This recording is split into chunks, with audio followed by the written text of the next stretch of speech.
Well, first of all, on this very sunny morning here in the Netherlands, I'd like to welcome everyone to the kickstart of this World Continence Week 2023. We're going to really try and make the difference by raising awareness of incontinence, both urinary and fecal incontinence. And for that purpose, we've organized these series of webinars, which you will either watch live or later on demand. I'm not going to say much because it's up to you. We've got a wonderful panel of diverse speakers. So without any more ado, I'm going to pass over to Andy and let's get started. Thanks you for that. Thanks and welcome to this, which is the second in our thematic ecosystems that we, the ECH Alliance, have been partnering with WFIPP with. The background for these is the ECH Alliance are a member organisation. We bring our members together across the globe and do one of four things with them, which is to connect them up, convene them together in sessions like this, amplify what they do, and also accelerate their innovation. We do that using a series and network of ecosystems. We've got a series of over 75 of these across the globe, as well as many that are thematic in nature, such as this one. The way in which we do that is to, on a topic like stigma, is bring together experts to talk about what the needs are and also what does good look like. Because very often, because of the way we work in health, we work in silos. So we want to hear about what some of the needs are around stigma in the field of continence and urology, but also what does good look like? And then lastly, where can we collaborate better? So this is an invitation to treat, as we call it. What I'm trying to see today is across Europe and across the globe with some of our members and some organizations that we partner with, is who's getting this right and where can we learn? If you're interested in understanding more about the ECH Alliance, we'll put some details in the chat thing for you to look at your leisure, and you can follow up with us later. But today is an opportunity to engage and hear from a range of experts we've got from across the globe. The first I'm going to bring in is I'm going to introduce my colleague Francisco, who's going to talk to you next. Thank you very much. Thank you very much, Andy, for your introduction. And it is really for me a great pleasure to participate in this webinar. I am a urologist, I work in Porto, and for my entire career, I have dedicated most of my medical activity treating incontinence. And clearly, urinary incontinence is a highly prevalent disease, but is much more prevalent among women. Among men, just as a small note, the problem is not so relevant from the social point of view. It's of course important from the individual point of view, but not from the social point of view, because the cases are related with prostatic surgeries, with bladder cancer surgeries, and so the incontinent man remains under the radar of the medical care. But when we talk about female incontinence, this is not the case. And I always like to quote a survey carried out in 24 throughout Europe, and women were asked, did you leak during the last 30 days? And 40% of women answered positively, which is a huge number, 40% of the European women. You might obviously think that they were all seeking very quickly medical attention. That's not true. Only 30% of those incontinent women were seeking medical attention. 40% of them were circumventing the problem, trying to bypass the incontinence, buying pads or diapers in the supermarkets. in fact, only a minority was receiving effective medical or surgical treatment. So, in fact, incontinence is a hidden problem, is a hidden disease, even in Europe nowadays. The picture, I believe, that is even more doom if we compare to other diseases. I can easily understand that policymakers might give more attention to diseases that kill the citizens, like oncological diseases or cardiovascular diseases. But we should remember that incontinence has profound consequences on the quality of life, in addition to the cost to the entire society. I summarized my issues that I am going to address in 5 points. One is the importance of changing the cultural background of European women about incontinence. Incontinence is not part of the process of aging. It is a disease. And so we need to increase the awareness of incontinence as a disease, and we need to increase the awareness of the treatments we have available to treat and cure incontinence. And for that, just as a small note, I think patient associations are extremely important and should be involved in the future in this process. We need to introduce medical policies that might help to prevent incontinence. It's a word that is rarely associated with incontinence, but we can prevent incontinence. We need to disseminate easy forms of treating incontinence. It is not only surgery, it's not only pharmacological treatments. We have pelvic floor exercises, conservative measures that can have a profound impact on incontinence. We need to discuss very seriously the ambient and budgetary issues, which will increase in the future with the aging of the European and the Western world population. And also, as a final note, I would like to talk about the consequences of some forms of pharmacological treatments to the cognition among elderly patients. So let's start by the cultural background.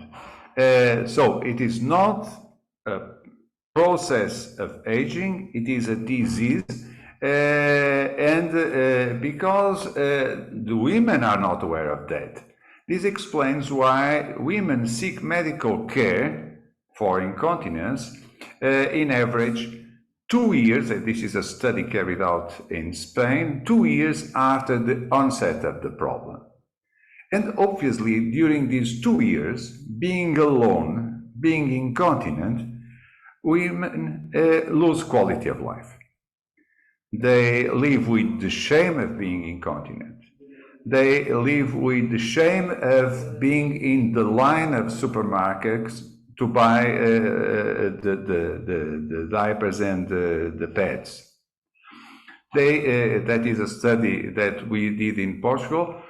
They suffer from depression and they have a high consumption of antidepressants. They limit social activity. And a very important aspect that is rarely addressed when we talk about incontinence is sexual activity.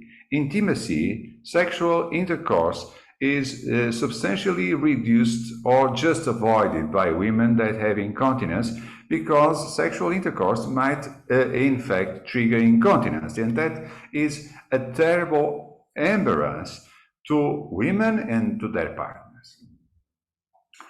Also, it's curious that incontinence leads to adaptive behaviors. Men adapt very easily. And so they start to increase frequency They decrease fluid intake.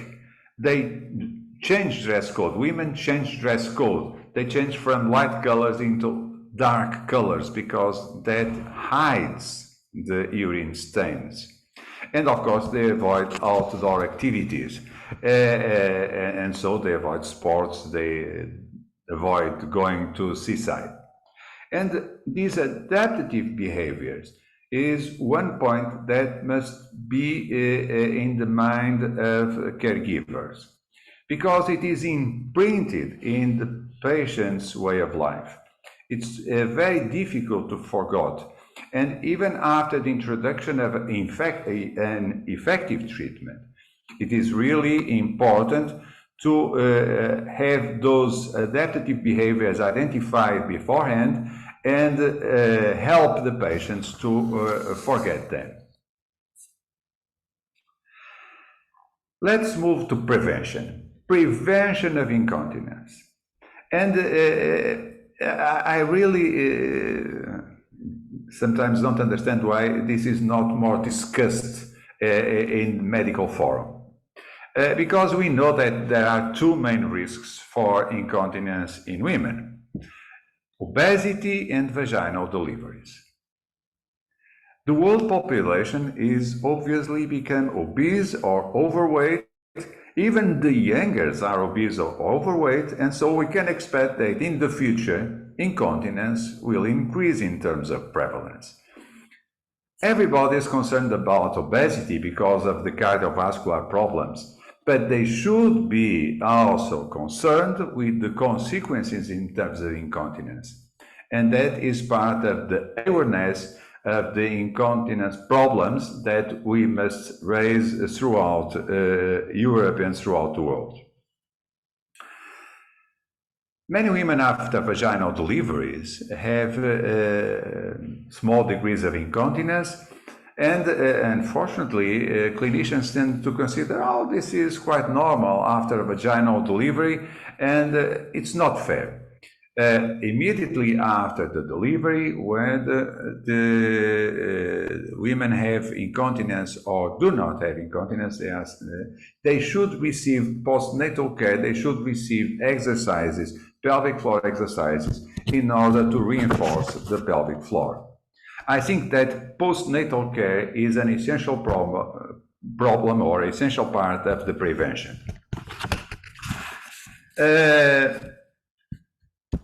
Conservative treatment must be disseminated, and disseminated because it is cheap, because it can be done at home nowadays with adequate supervision due to internet. The exercises can be used and useful, and are useful, and there is evidence that they are useful for young patients or for elderly patients, so there is no age limit for pelvic floor exercises. There are no adverse events with pelvic floor exercises. And of course, if women are obese, a decrease in weight loss is extremely important to be combined with pelvic floor exercises.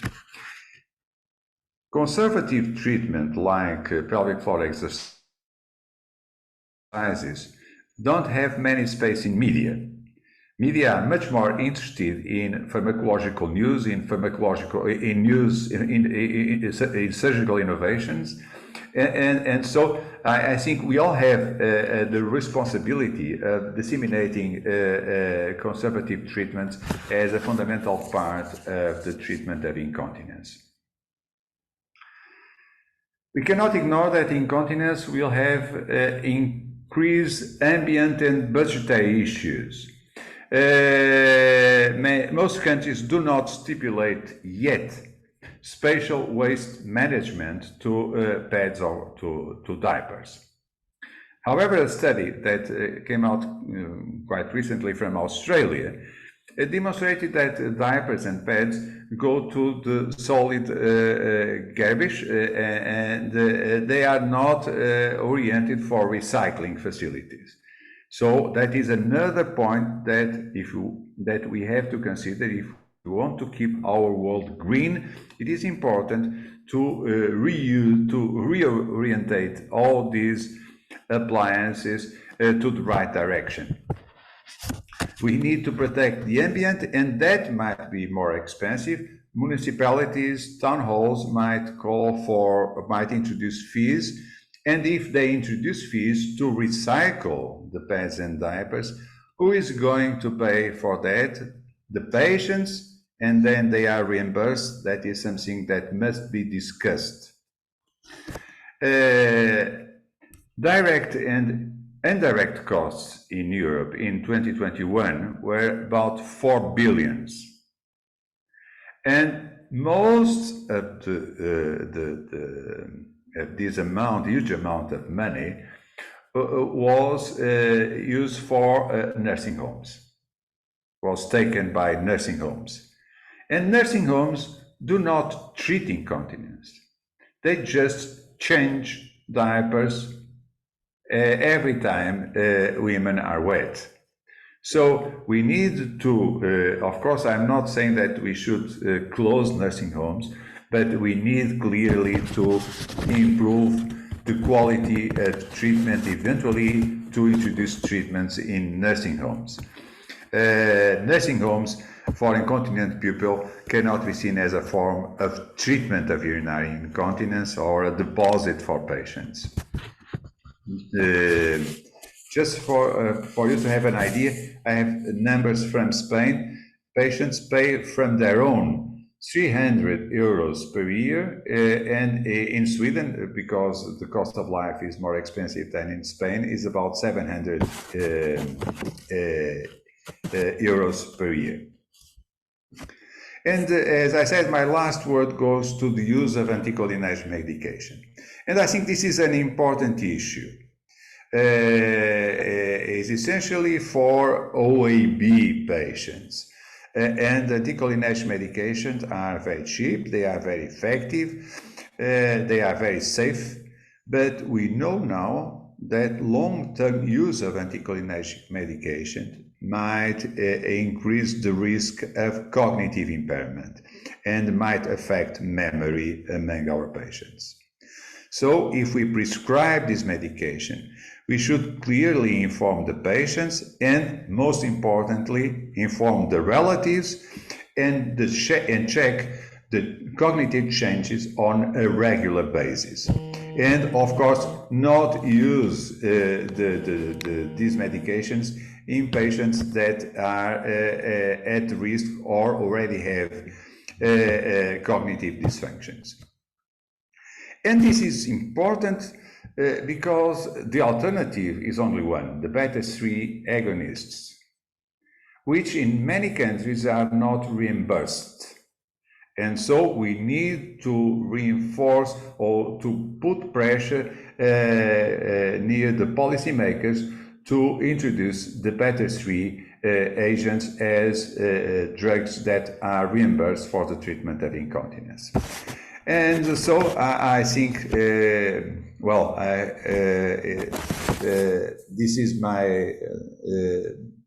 these are my last words for the moment, and I will be delighted then to make part of the debate later on. Andy, over to you. Thank you for that, Francisco. Very informative and I think a good scene setting for this session to give a European flavour and also a higher level of understanding about the impact around stigma and incontinence specifically. So as I said, these sessions are great. We'll come back to some of those issues we covered later when we have a chance to do some discussions. I now want to move to what I call the specifics, the so what questions. So we've got within our membership organizations that work in this field, and one I'm delighted to showcase today is health tech design, which we've got colleagues from there, Paul Robbins, who's going to be speaking about using patients and actually doing, and actually I mean this seriously, involving patients in design for health tech, which is crucial. Many people talk about it, but this is an example we wanted to bring up, which I think particularly has done so. So Paul, over to you. And you just need to unmute yourself. Sorry, Paul. Sorry about that. Thank you.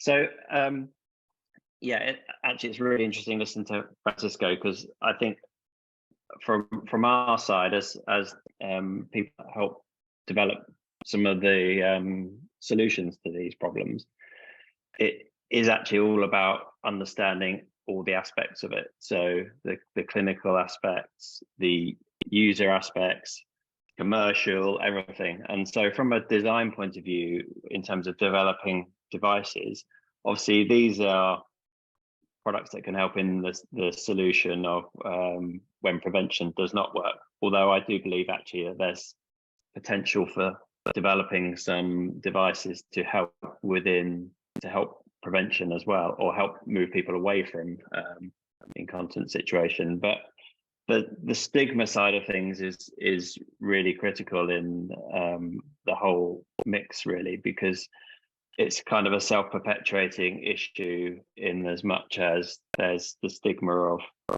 smell. Do people know appearance? Do people know that I'm incontinent? And these things are all related to the delay in seeking treatment as well, which we know also can make problems worse if people aren't seeking treatment early in the first process, when they first realize that maybe they're having some of these symptoms. So from a design point of view, what we try and really understand is to put ourselves in the position of the user, and not just how to use a device, but also how it affects their whole life, and how that product is perceived. As Francisco said, when you're buying these products from the shop, trying to look at that, even how can the stigma be removed from that side of things, and that can be to do with packaging, the look of products, and things like this. Education and awareness, really, as well. I mean, I first started working in the continence field, developing products on the fecal incontinence side, and I really did not know very much about it. And even from my side, the more that I hear about it, the more I understand it, the more it's talked about in the public domain, the more normalized it can become as well. So again, that can help. Normalizing something can help reduce the stigma. We talk about how. Sorry, my microphone has just stopped working. Can you hear me still? Yeah. Sorry, I had a bit of a computer issue there.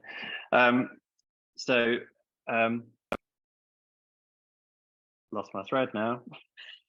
Yeah, so sorry, the normalization of the conditions, because we often talk to patients with fecal incontinence about going to the toilet, and we want to kind of help normalize that they have to go through a process in order to go to the toilet, and we want to make that just feel normal to them. That's just the way they do it. It's a bit different to how somebody without a problem goes to the toilet. So the design of these devices kind of needs to be more healthcare, less medical, maybe is one way of looking at that. But understanding from our side the opinions of healthcare professionals, users, but also balancing that with the commercial side, because obviously you've got these companies that are developing these devices and selling these devices, and that commercial angle needs to be looked at as well. But from our side, we always try and focus on the user and making the process as normal as possible for them. I think the other thing to consider is the environments in which people use these devices. A lot of public conveniences aren't really set up for people who maybe are self-cathetizing or using pads or using fecal irrigation devices and things like this. So I think that again is in a public convenience situation. That's somewhere where understanding the process that people are going through and using design to help develop spaces that are much better suited for things like this. I mean, for example, in female toilets, there's often waste bins and things like that in cubicles in toilets for feminine hygiene products. in male toilets, there isn't any of that. So if a man is in the toilets irrigating or something like that, he's got nowhere to dispose of his equipment after treatment. So that's something that when we look at devices that people are using, is how can we solve those sort of problems with people when they're using products. But it is really collaboration, and actually the panel here today is really interesting from my point of view, because this is like information gathering as well, to understand all the different people's viewpoints on things. So I think the discussion side towards the end is going to be particularly fascinating for me. But I think you know, one of the things that I'm interested in is understanding what we can develop that will help prevention or help get people away from some of these devices as well, because maybe there are more sort of training devices and things like that that we can evolve and innovate in to try and help people train themselves out of these things with physical exercises, etc. So I'm interested to hear what other people have got to say, and also the discussion at the end, because I think that's, this sort of collaboration is really how we solve these problems and try and reduce the stigma for users, perceived or real. Okay, thank you for that, Paul. Anything else? Anything? Have you finished or? Yes. Okay. Sorry. Yeah. Okay. Thanks for that, Paul. Interesting to see how companies actually work in this field, and an interesting example from health tech design. We're going to now go to Lucy Brett, who's, I think, has got some interesting insights from you. So the floor is yours, Lucy.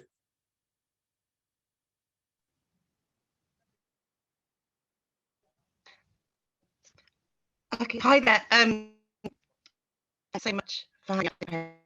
These are really interested in this sort of debate. I'm slightly worried about my connection though. Can you hear me? Your signal's a bit dodgy at the moment.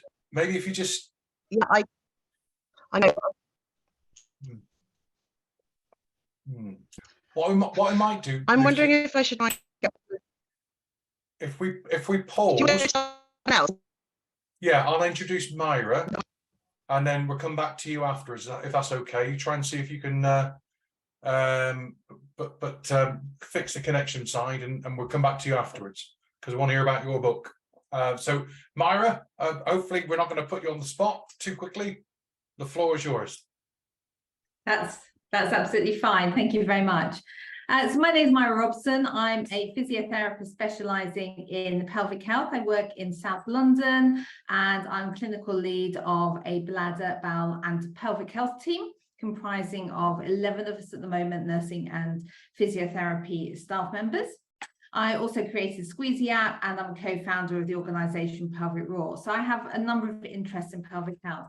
What I wanted to discuss today was something a little bit more unusual, in that we connect stigma with how a patient feels, but I don't think we always account for how we add to the stigma.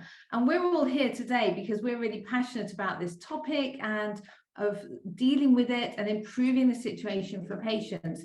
But when you hear from Lucy, and if you read Lucy's book, which I very highly recommend you do, you see it from a patient's viewpoint. And I think it's very hard to remember what that feels like, even if at times we've been patients ourselves. So one of the areas of my work that I have found particularly challenging over the last 4 years in my current role is managing the containment product side. And I saw a question came up about how can we make containment products more environmentally friendly, more acceptable. I think that's really important because they are essential for many people and really helpful for many other people at certain times in their journey. And I really hope that all patients are on a treatment journey, even those who feel there is nothing more that can be done, because medicine and science changes, and we need to be making sure people are always encouraged to come back, to try again, to ask more questions. But one of the things I've noticed is that we give out containment products, certainly in the NHS in England, much more readily than we should. And our first speaker mentioned how care homes were places where they changed diapers rather than treat incontinence. And that is so, so true. That really resonates with me, because I've identified a system that is very flawed and very broken and really quite disturbing. And when I took over this service, we were spending £650,000 per year on containment products. We've now got that down to 550, and there will be considerably more changes to come. But I've identified that when we give out containment products, sometimes we believe that we're helping people to address the stigma. And I think there is a role for that. If you use a good quality, secure product that will manage your incontinence so that you can go to work, you can go out and socialize, you can get some of your life back, you can do your treatment, that is really, really helpful. Very, very important indeed. But I think too often containment products are being given out and they are being used to help people to hide away with their problems. And we've certainly seen that in the community sector of my service, where people are older, in care homes, have cognitive impairments, have dementia, managed by carers, etc. And they aren't interested in treatment, or they don't have the words to ask for treatment, and they believe that you are older, you go into a care home, or you become bedbound, you are incontinent, you use pads. It's almost a sort of mentally imprinted pathway, and I think we really need to tackle that. I'm also aware that we don't always support people to have the right language. Now, this is particularly important if people are communicating in a language that isn't their first language. But even in your first language, one survey found that 50% of the women surveyed in the UK didn't know the difference between their vulva and their vagina. Now, that's not uncommon, because people don't like talking about these things, and we don't teach our children the correct words or our teenagers the correct words. And so it makes it very difficult when people have got a concern about a body part to then come forwards and ask for help.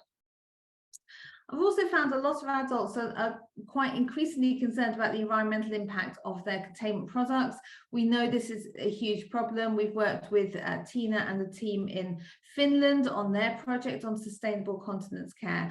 And I think these discussions have to be had, but they have to be had very carefully. We don't want to make patients feel guilty, because it's not their fault that they've got a problem that needs fixing. But we do need to include those environmental issues in our conversations, in our treatment planning as well. And then finally, we're just starting our work on the wards in our trust. There is no dedicated continence service for the wards. And it was very interesting when we asked the first senior nurse who was interested in the topic about it. And they said, "Oh, that sounds great. We love health promotion on this ward. And we have a notice board for every main condition that our elderly residents will have." And so we walked around the ward, and they did indeed have notice boards for tissue viability and for blood pressures and for strokes. But of course, there was no notice board for bladder and bowel care. And so I think it's really about delving deep down and finding those stigmas that we don't even realize they're there, because it's not just about how the patient feels. We've actually got a whole ecosystem that is stigmatized, and we are often adding to it rather than taking away from it. Thank you. Thank you for that, Myra. Now then, Lucy, how's that internet getting on there? Can you hear me? Yes. Hooray, I think it's okay. This is on my husband's computer, so goodness knows how. Oh, right. Don't break anything. I would. I know. Right. Okay. Over to you. Thank you. And thank you so much for having me and for bearing with.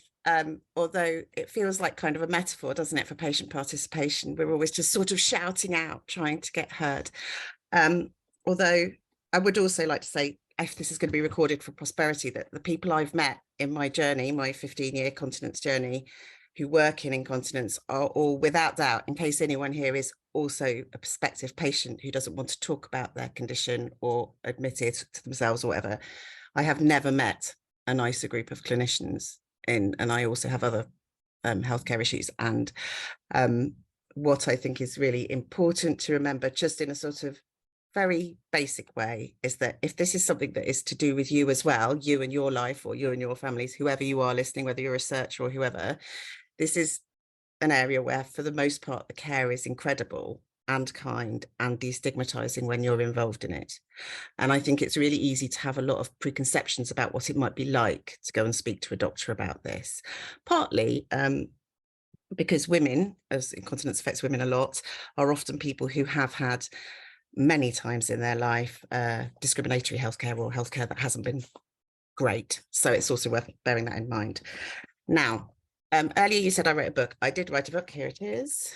It is called PMSL. It's a UK phrase, piss myself laughing. So it's a pun on wetting yourself, but also laughing about it.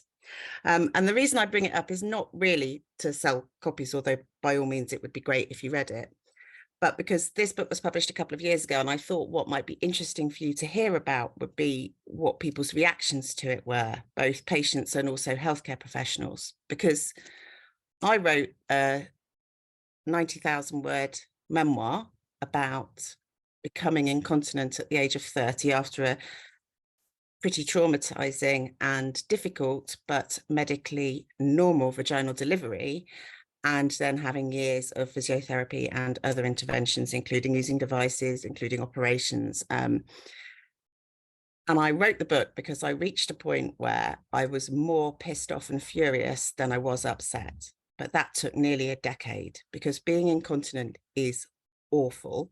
Even if you're someone like me who's very, you know, I'm a communicator for a living. I've presented to thousands of people. I'm really frank and rude. I don't really have much of a filter. And if it could cow me to standing in Sainsbury's and crying in front of a load of packets with yellow teardrops on them, telling me that they were going to help me be clean and comfortable, then goodness knows what it might do to someone who was already shy, or who had already been stigmatized in other ways, or was already in a group that had things around their body stigmatized within their culture. And I think it's really easy to forget that it's pretty universal, the shame we have around wetting yourself and soiling yourself. That's fairly universal. I don't think there are many, if any, cultures that are that kind about it. And it's the subject of relentless jokes and nastiness. So we all know that that stigma's there. What have people said to me since I wrote the book? Well, the first thing that I thought was really interesting that it never occurred to me was one of the nurses who treated me for incontinence read my book. And then she said to me, although she knows the fact that for a lot of women, the issue will be relating to a childbirth, and that may be recent or a long time ago, she hadn't always considered that you were quite often getting someone who had had a very traumatic experience in a medical setting, lying in that position in front of you. And she said that it had informed her care going forward. The idea that for a lot of women, when they reach you in your treatment room, they've already had something very difficult happen that damaged them. And I thought, I was interested because this is one of the most empathetic and kindest healthcare professionals I've ever met. And she changed my life. And she said she hadn't thought about it in that way. So I thought that might be interesting for people who work in it. I also wanted to say that I think that there's such a lot of work about destigmatizing, and I want to do that. That's why I wrote a book about it. That's why I talk about it. I don't enjoy it. I wish this had never happened to me. I think that I could have learned all the same lessons by something nice happening to me in my life. But for some reason, I have the superpower of being able to talk about incontinence, and most people can't. What happens to me loads is people read my book and then they send me a letter or an email and they say, I gave birth, this happened to me, or I had an operation, or I was diagnosed with prostate cancer and I was incontinent, and I have never told anyone this. The people who have written to me have included people who are very elderly. I had a woman in her 90s saying she wished she'd never had children. If she had any idea, if she'd had any education about what would happen, she wouldn't have done it. I have had women who've described their childbirth so vividly that I've assumed it was in the last few weeks and it was actually 40 years ago. And I've had lots of people who work in healthcare, even people who work in continence healthcare, telling me that they have gone through these things and they have never told anyone. And, you know, I'm just a writer from London, like I'm not. And so the reason I tell that is because the stigma's there and the stigma's real, and we can destigmatize it and talk about it, but that doesn't mean those people aren't experiencing stigma all the time, that they're not living within it.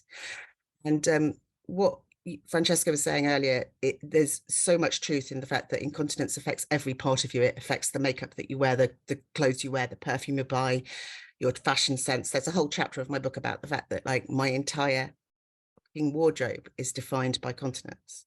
I mean, I don't like leggings, but I have to wear them because what other bit of clothing can a woman keep in her handbag and no one else can see? And, you know, finally, we've got black continence pads, but usually they just bloom behind the black tights anyway. I mean, it's just outrageous the way things are designed, not in a way one can do. But anyway, sorry. Back to what I was saying, we can destigmatize it, we can start the conversations. And Myra and I have just been involved in a leaflet in the UK that went to like 250,000 women through like one of the best-selling magazines, and it goes through incontinence. It talks about everything from what an appointment would be like to what surgery would be like, and it talks about incontinence in teenage years and in elder age and in the menopause and all sorts. It's brilliant. But that experience of stigma is real. People feel it. We know as professionals that it's also felt in policy offices. That's why these things aren't brought up. How can you have a £4 billion saving that no one's doing anything about, for Christ's sake? We live in a world where the stigma is very real, very personal, and very upsetting. And so everything we do has to bear in mind that for the patient, it actually is, you know, they're not making it up. No, like, no one's saying they feel stigmatized for a laugh. So let me just check my other things I was going to say. Oh, which means that you have to inform the language that you use, because what people constantly said to me, really kind people, people who love me more than any other human in the world, said things like this: incontinence is just like a broken leg. You would get that fixed, wouldn't you? When I'd been incontinent for 7 years, I did break my leg, and it was much, much easier to talk about my broken leg with my male boss. It was much easier to get treatment. I got loads of sympathy. People were incredibly kind. Nobody sent me a bunch of flowers the first time I shit myself in public. Nobody, you know, came to visit me. Like, people don't want to come and visit you in some disgusting hospital. It's not like a broken leg. So we need to be very careful about how we trivialize the stigma, is what I'm saying, I think. I've got so much, I mean, I could talk about this forever. Again, not because I'm actually that interested, but because this is what happened to me and I discovered I could talk about it. But I think the other thing to remember is that we all know the stats, right? And we all know all those things. But really, what you've got is somebody who's probably dealing with quite a lot of different things, because being incontinent is so complicated and expensive and time consuming. You're dealing with patients who are probably in the same position. I have arthritis, quite serious arthritis, and it's just as complex being incontinent as it is being a crutch user and being not mobile. There are just as many decisions that I have to make around my continence as I have to make around being on long-term opioids for arthritis in my spine and in my knees. There are just as many concerns around whether the operations work. But one of them is an area where everybody's really nice to me and no one looks weird. And the other one is stigmatized and complicated and expensive and time consuming, because I think we trivialize it as a society as much as we stigmatize it. I think that they go hand in hand. And I think that that's really, really problematic, because it means you can't have the really interesting conversations like, you're right about men and bins, but there's a bigger problem about not having places to wash your hands near the toilet. So what, you come out of the toilet, whether you're a man or a woman, with poo on your hands and walk to the sink in front of everybody else? Or global organizations encouraging women to use washable pads, as if hanging dirty soiled pads outside your house isn't just as stigmatizing as smelling in the street. So we have to be really careful that in our attempts to destigmatize, we don't trivialize. Also, I've made it sound really serious. My book is also really funny and really good. And it's a love letter to urologists and incontinence nurses and physiotherapists and decent people, because that's the other thing to remember. All the stigma's there, it's all real. But actually what I found is that most people, once you get past the slight awkwardness, are kind about it. So there is a lot of kindness there as well. There is, and I couldn't agree with you more. So, and there's more of us than there is of them. I always say to people, yes, exactly. More nice people on the planet, and long may there be so too. So thank you for that, Lucy. I think some interesting points there, interesting conversation. Your leaflet you mentioned, I don't know if you or Myra have got a link to it. If you can share it with Adriana electronically, we'll share that to people who watch this later on, because that's useful for us to see. I'm going to hand over to you, Mary. What do you think? Come on, I'm conscious I want to hear some more discussion. Mary, what do you think? Well, I've been listening very intently, especially now what Lucy's just said about trivializing stigma. I think this is very true. We're obviously putting out all the stuff about continence awareness and so on and so forth.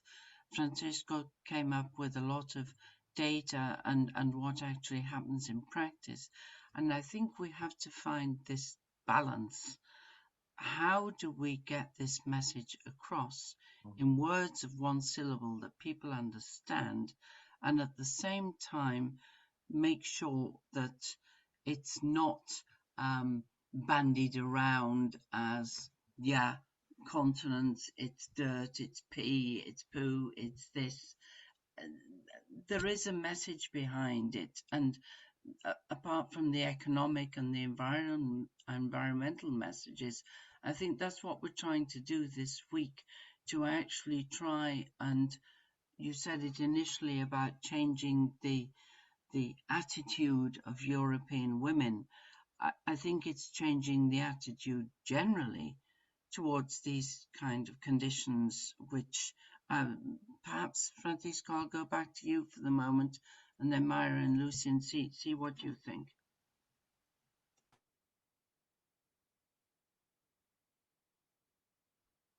Francisco?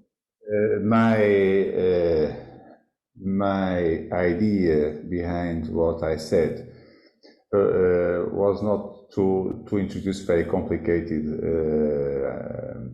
medical terms or economic or treatments, but that may not be so easily understood by patients. For patients, clearly we have to use a different language, but we need to put pressure on policymakers. And policymakers clearly ignore incontinence at all the different aspects. We don't have, since the year 2000, we don't have large grants from the European Community to investigate incontinence. It's gone. It goes for cardiovascular or oncological diseases. In societies, the slots for incontinence are smaller and smaller. On the other hand, for oncology are larger and larger. And it's interesting, it is one part of the things that I did not mention. It is a strange split, because just consider a patient with a radical prostatectomy. He is going to live with incontinence if he has the bad luck of being incontinent after the surgery during the rest of his life, and probably it is more complicated to solve incontinence than to treat eventually a relapse of the tumor. And this is also true for bladder cancer. So we need to put pressure on policymakers in order to make them to understand that incontinence is an important issue, is highly prevalent, it decreases the quality of life of people. If the right measures are introduced, we can save a lot of money, and even we can improve the quality of the ambient. And I think putting all these points together, I think we can organize something that might be music for the ears of those policymakers that live in their castles or in Brussels or whatever. Thank you. Myra? I think that given the statistics that we know, such as 25% of women with urinary continence will ever seek help, takes an average of 6 years, and we know that 50% of people will only speak of their incontinence once to one healthcare professional. I think it's really important for us to do two things. One is to break down the barriers to accessing treatment. And in my team, we now have self-referral and we have an email address dedicated to that so that people can send an email and just start that line of inquiry off. We're trying to spread that across the whole trust for our service. The other is to go to where people are. So we're going to be starting some roadshows in the autumn where 3 or 4 members of the team will go out with branded t-shirts and business cards and leaflets and exciting looking gadgets to start the conversation. And we're going to go to the local shopping centre, and then we're going to extend out to the fruit and veg market, which is a huge feature of our area where the hospital is and frequented by some of the ethnic minorities who rarely come in for treatment. So I think really important that we go and find people and start those conversations and find lots of different ways to get those communications going so that they will start to open up and consider coming forward for treatment. Thank you, Myra. I think I'm going to borrow you and bring you to the Netherlands for starters. Bring a roadshow to Holland. We can start there. Sounds great. That sounds good. Yeah, good. Might have to Paul, use a bike. Paul and then Lucy. Ah, no. Start with you. Paul. Yeah, I mean, actually, one of the things interesting that Myra mentioned, and it's something that we're hearing a lot about, is this, the environmental angle in terms of there's a kind of a stigma with, we get patients saying to us, oh, you know, a lot sick and things like this every day when I'm using these products. And it's something that's, when we're looking at devices, we're very aware of nowadays, and trying to look at how we can improve the environmental credentials for these products. But actually, one of the biggest barriers to it is the regulatory side of things. There's a lot of barriers there, which I think will help reduce those sort of that aspect of stigma in terms of people feeling like they're, you know, like I said, chucking a lot of stuff away. But the regulatory restrictions on if you do want to do things differently, it's actually quite difficult, even when there's a will to do things.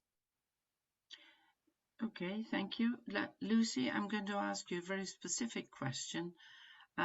Given everything that you've said, what in the immediate future do you think an organization like WFIPP could and should be doing right now?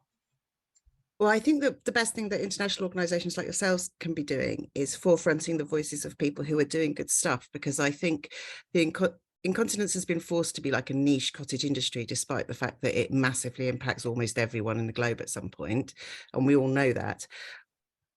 We also have lots of people who are trying their best to do really interesting things, and we haven't even really talked much about like mental health and incontinence or sex and incontinence. But what we can do, what you can do, is make sure that people like Myra, like Francesco, who are saying things that are replicable, cheap, straightforward, and often global, like these are the policy decisions that could be influenced. These are the regulatory reforms that could make this easy. These are the incentives you could put into tech to encourage tech to look at this area. This is the sort of regulatory framework you could bring in for care homes, etc. We all know a lot of the things that could be done.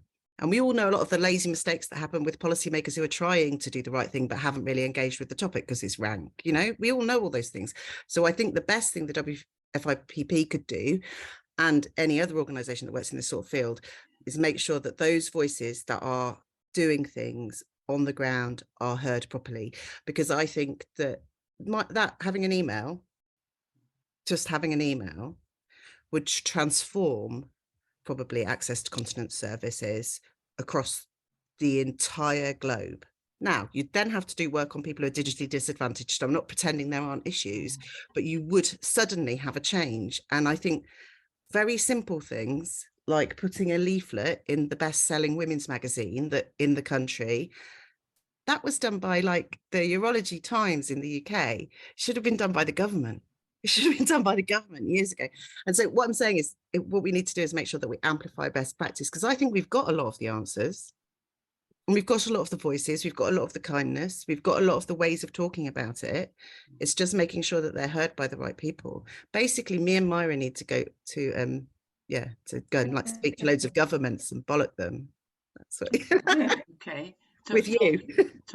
Talking about governments and using nice language, the following, just to give you an idea what WFIPP is actually doing, we have this project called the 4Cs, Commitment to Collaboration in Continence Care. I think everybody's aware of what this initiative is. And basically, we are working on 3 different modules. One of them is trainings and communications, soft skills. So that's one thing that we're very much engaged in. And we're now involving, of course, the scientific societies like the EAU. We're also, the ICS, we're also involving big pharma. We need big pharma because we need big money to be able to do big projects like EU PROMS projects, getting the data. Everything these days is data driven. And so that's one thing that we're working on, very much so. And of course, we've got World Continence Week, but we've also got, talking about policymakers, just a quick word about that one.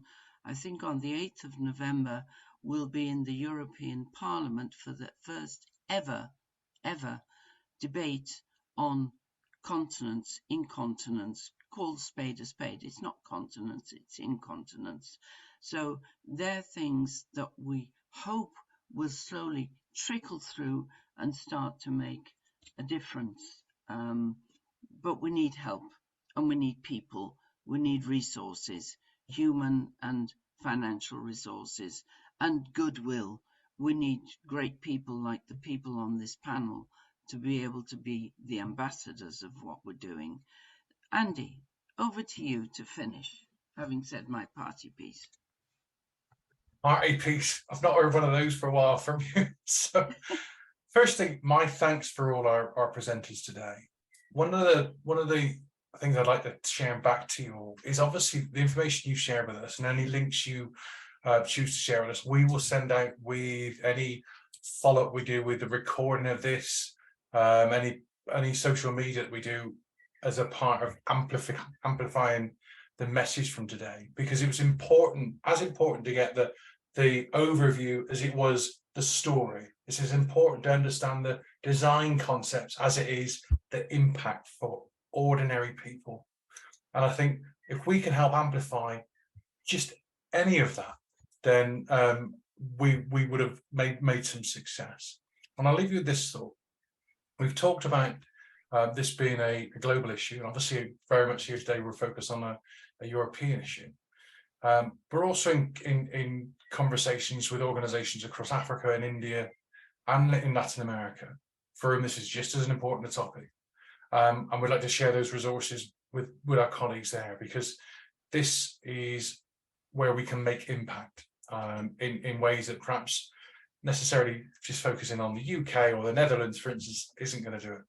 Because if you think about, the issues here in a country where nearly, 1 billion people have access to smartphones, all of a sudden you start to think about amplification. So you can go and broadcast this in India to the level and to the extent we can here. All of a sudden we're going to be able to reach a hell of a lot more people. So with that, thanks for coming along. Thanks for the input from all the panelists today. All the information, as I said, if you share it with us, we will amplify that via our social media and keep this message increasing.